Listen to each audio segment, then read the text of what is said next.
جو بھی یہ سوشل ایشوز کے اندر کام کرتے ہیں ان کے ساتھ یہ پرابلم بہت آتی ہے. ایک ٹائم ہوتا ہے ویکنس کا ہوتا ہے, ایک ٹائم ہوتا ہے اسٹرینتھ کا ہوتا ہے. اسٹرینتھ کا کام اور وقت ہوتا ہے تو ہم لوگ ایروگینٹ ہو جاتے ہیں, ویکنس کا ٹائم ہوتا ہے تو ڈپریس ہو جاتے ہیں. اور یہ کیوں ہوتا ہے؟ اس ایمان کی کمی کی وجہ سے. تو آپ جب بھی کوئی کام کرنے لگیں, آپ کے سامنے آڈز ہیں, آپ کے سامنے ایونٹس اچھے نہیں ہو رہے ہیں, اچھی خبریں نہیں مل رہی ہیں, اپنے ایمان کم نہیں کرو, کام کو اچھے طریقے سے انجام دیتے رہو. خدا کبھی نہ کبھی رزلٹ دے گا, آج نہیں دے گا تو کل دے گا, کل نہیں ہوا تو قیامت کے دن دے گا, لیکن خدا ضائع نہیں ہونے دے گا. قرآن کریم میں جگہ جگہ کئی جگہ فرمایا خدا تمہارے اعمال کو ضائع نہیں ہونے دے گا. اگر ہم حق پر ہیں, ہمارا کام صحیح ہے, ہم کیوں ڈریں؟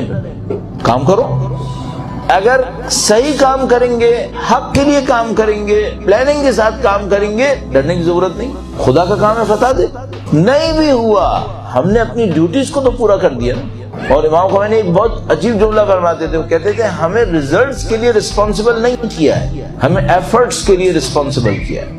ایفرٹس کرو, کام کرو اپنا. اور اس میں پھر مولا امین المومنین کا ایک فرمان اور عرض کروں گا. تو امام نے فرمایا الدہر یومان, زندگی 2 دن, ایک دن تمہارے ساتھ ہے, ایک دن تمہارے اگینسٹ ہے.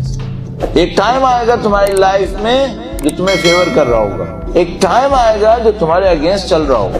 فرمایا جس دن وہ فیوریبل ٹائم آئے ایروگینس مت دکھاؤ, جس دن تمہارے اگینسٹ آئے اللہ سے ڈس اپوائنٹڈ مت ہو, اللہ پہ امید رکھو.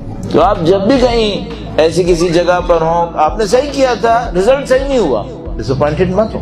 شاید خدا کی طرف سے امتحان ہے, شاید خدا اس سے اچھا رزلٹ دینا چاہتا ہے. ایک دفعہ میرے ساتھ ایک ٹف ٹائم آیا ہوا تھا میرے اوپر. اچھا, میں نے نوٹ کیا کہ لائف میں جو ٹف ٹائم ہے یہ کچھ مہینے کے بعد آتا رہتا ہے. یہ مجھے احساس ہوا ہے. اچھا, وہ جو ٹف ٹائم آئے گا تو وہ ایسا ہوگا کہ بسم اللہ الرحمن الرحیم صبح سے خراب ہونا شروع کرے گا, شام تک ساری چیزیں خراب کر دے گا.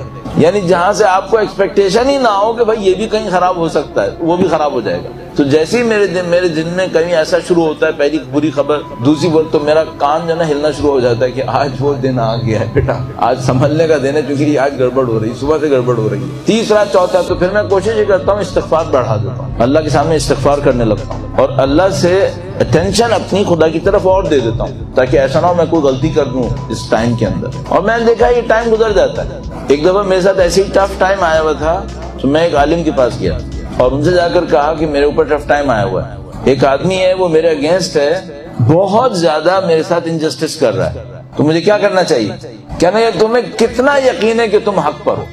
بھی تمہارا ایک مقابلہ ہو گیا نا ایک آدمی سے, ایک آدمی تمہارے ساتھ انجسٹس کر رہا ہے, مثلا تمہارے خلاف کوئی پروپیگنڈا کر رہا ہے, تمہارے کام کو خراب کرنے کی کوشش کر رہا ہے. کہنے کہ تمہیں کتنا یقین ہے کہ تم حق پر ہو؟ میں نہیں کہہ سکتا میں 100%, کیسے ہو سکتا ہے 100%, کہاں ہو سکتا ہے یقین؟ تو میں نے کہا کہ more than 80%, اگر کوانٹیٹیو ہی بولنا ہے تو more than 80%, around 90% میں سیٹسفائیڈ ہوں کہ میں حق پر ہوں. میں چانس دوں گا کہ 10%, 15% شاید میری غلطی ہوئی ہو, لیکن 80% سے اوپر مجھے کانفیڈنٹ ہے کہ میں کانفیڈنٹ ہوں کہ میں صحیح ہوں. تو انہوں نے کہا کہ تم کو یہ کتنا احساس ہے کہ یہ جو آدمی ہے اس کو پتا ہے کہ یہ بھی غلط ہے. بعض اوقات کیا ہوتا ہے, سامنے والا سمجھ رہا ہوتا ہے وہ صحیح ہے, اس کے پاس کوئی ریزن ہوتا ہے, تو کہنے گے یہ تم کتنا چانس دیتے ہو کہ یہ جانتا ہے کہ یہ غلط ہے؟ میں نے کہا یہ تو بہت ٹف ہے, مجھے کیسے اس کے دماغ کا پتا کہ وہ غلط ہے یا نہیں؟ کہنے گے پھر بھی تم اپنا سوچو, اس کے پاس جو آرگومنٹس ہیں, وہ جو آرگومنٹس دے رہا ہے اس میں صحیح ہونے کا چانس کتنا ہے, اور کتنی جگہیں ایسی ہیں جہاں تمہیں پتا ہے کہ 100% یہ آدمی جھوٹ بول رہا ہے.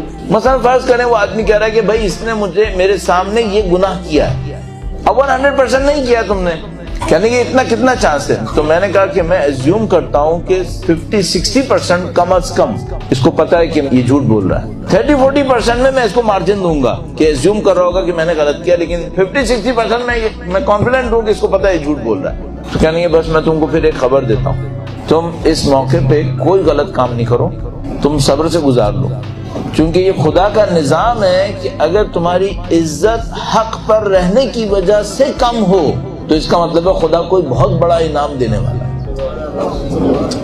اگر تمہاری عزت حق پر رہنے کی وجہ سے کم ہو, ایک دفعہ میری غلطی سے کم ہوتی ہے, نعوذ باللہ میں نے فراڈ کیا, ایک دفعہ کم ہوتی ہے میں نے کوئی شو بازی کی, غلط کام کیا, اس کی وجہ سے میری عزت کم ہو گئی, تو پھر تو ڈیزرو کر رہا ہوں نا میں.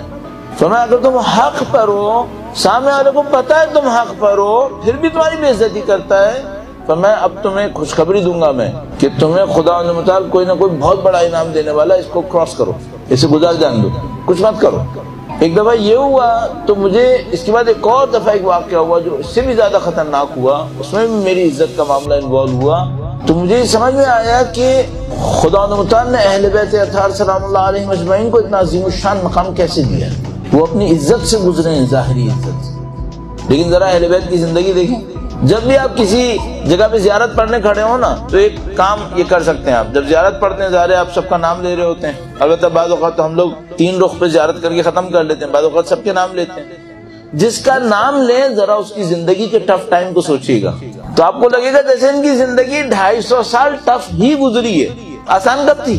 حتیٰ وہ ائمہ جن کو ہم سمجھ رہے ہیں نا ان کی زندگی آسان گزری، آسان نہیں گزری ہے۔ مولا چھٹے سرکار جن کے بارے میں ہم سوچیں گے آسان گزری ہے، قطعاً آسان نہیں گزری۔ مولا 8ویں امام جن کو ہم سمجھتے ہیں شہزادہ اس نے بنایا تھا مامون نے، قطعاً آسان نہیں گزری۔ سب نے ٹف ٹائم گزارا ہے، اپنی عزتوں کو، ظاہری عزتوں کو خطرے میں ڈال دیا اللہ کے دین کی خاطر۔